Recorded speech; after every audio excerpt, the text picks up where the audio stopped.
जय श्री राम, जय श्री राम, जय श्री राम। सभी भक्तों को जय श्री राम, जय श्री राम, जय श्री राम। भक्तजनों, आज की वीडियो के द्वारा हम जानेंगे पूर्ण संत के बारे में कि आज के समय में कलयुग के अंदर पूर्ण संत कौन है और उसका कैसा भाव होता है और पूर्ण संत कैसा हो सकता है।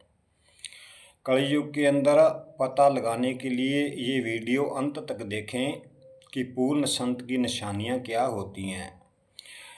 भक्तजनों, हमें पूर्ण संत से ही दीक्षा लेके पार ब्रह्म परमेश्वर को पाना चाहिए।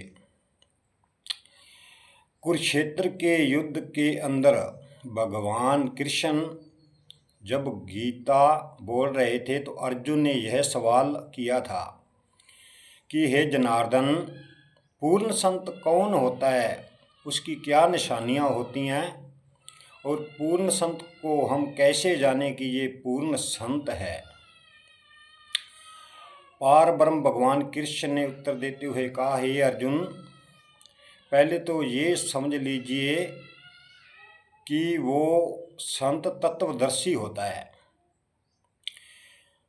तत्वदर्शी संत ओम, तत् और सत्य तीनों को जानने वाला होता है। जो तीनों को जानता है वही पूर्ण संत है। पूर्ण संत के अंदर कभी काम, क्रोध, मोह, लोभ, अहंकार कभी प्रवेश नहीं कर सकता। भक्तजनों, काम की जगह पूर्ण संत पूरी स्त्रियों को अपनी माता समझता है। सीता माता के रूप में कुल स्त्रियों भाव रखता है कि ये मेरी माता हैं।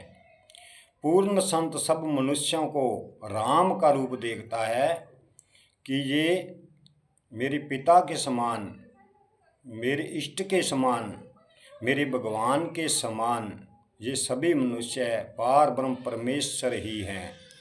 जितनी भी हमारी माता हैं, बहनें हैं, सभी में जो सीता का रूप देखता है वही पूर्ण संत कहलाने योग्य है।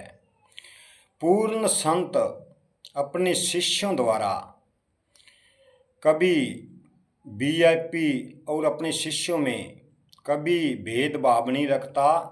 गरीब हो चाहे अमीर हो, वो दोनों को एक समान ही समझने वाला होता है। जो तत्वदर्शी संत होता है वो ओम, तत्व और सत्य तीनों को जानने वाला होता है।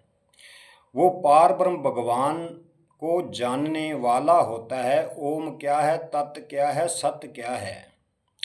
पूर्ण संत के मिलने से हमारी आत्मा के अंदर तुरंत शांति को प्राप्त होता है, शांति प्राप्त हो जाती है।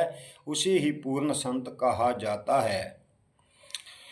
भगवान योगीराज कृष्ण अर्जुन से कहते हैं, ए अर्जुन, यह योग मैंने इक्ष्वाकु राजा से कहा था। उसके बीच ये योग 5000 साल तक लुप्त हो गया। उसके बाद यही योग मैंने सूर्य से कहा था और यही ज्ञान योग मैं आज आपको कह रहा हूँ। भगवान कृष्ण ने हमें गीता के अंदर समझाने के लिए बहुत कुछ समझाया। हमें गीता का खास करके ख्याल करना चाहिए कि गीता के अंदर पूर्ण संत की निशानियां क्या हैं, गीता के अंदर क्या लिखा हुआ है। गीता सब वेदों का सार है। उसकी मुख से बोली हुई पार ब्रह्म भगवान कृष्ण की वाणी है और हमें ध्यानपूर्वक ही उसको ध्यान से पढ़ना चाहिए, देखना चाहिए, पढ़ के उसको समझना चाहिए। ओम, तत्व और सत्य पूर्ण गुरु ही जान सकता है। वे कौन सा नाम था जो कृष्ण कह रहे हैं, ये कल्प के आदि में मैंने सूर्य से कहा था। वो कौन सा नाम था, कौन सा ज्ञान था। पूर्ण संत के मिलने से हमें पूर्ण तरह शांति प्राप्त होती है। हे भक्तजनों, पूर्ण संत काल को जानने वाला होता है। काल कहाँ से प्रकट होता है? इस भवसागर संसार से छुड़ाकर वो परम पद की प्राप्ति में मोक्ष करवाता है और 84 लाख जोनियों से छुटकारा दिलाता है। 84 लाख जोनियों में कभी नहीं भटकना पड़ता।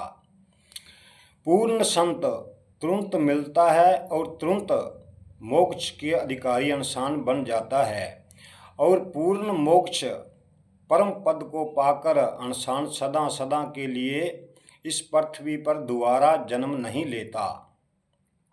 हमें ये जानकर ही दीक्षा लेनी चाहिए कि वो संत कितना धैर्यवान है, उसमें कितना संतोष है। काम, क्रोध, मोह, लोभ उसके पास तक नहीं आ सकता।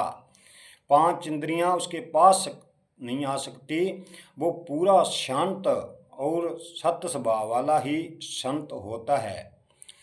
भक्तजनों, पूर्ण संत को ना तिलक लगाने की जरूरत है, नहीं माला जपने की जरूरत है। भक्तजनों, हमें पार ब्रह्म परमात्मा को पाने के लिए 3 स्थान के अंदर नज़र लगानी पड़ती है। जैसे हमारी सूक्ष्म के अंदर आज्ञा चक्र, शास्त्र चक्र के अंदर हमें ध्यान लगाने की ज़रूरत पड़ती है। तो जब भी हमारी ध्यान माला के अंदर रहेगी तो हम 1 2 3 4 गिनते रहेंगे तो हमारा ध्यान तो उधर होगा, हमें परम पद की प्राप्ति नहीं हो सकती। इसके बाद भक्तजनों, हमारा फोन करने का जो समय होता है वो शाम 5 से 6 के बीच में होता है और सुबह 9 और 10 के बीच में फ़ोन कभी भी कर सकता है। समझने के लिए कोई बात। भक्तजनों, इस वीडियो को लाइक और शेयर करें कि हर भक्तजन को इसकी सुविधा मिले। और कल की वीडियो में फिर मिलेंगे।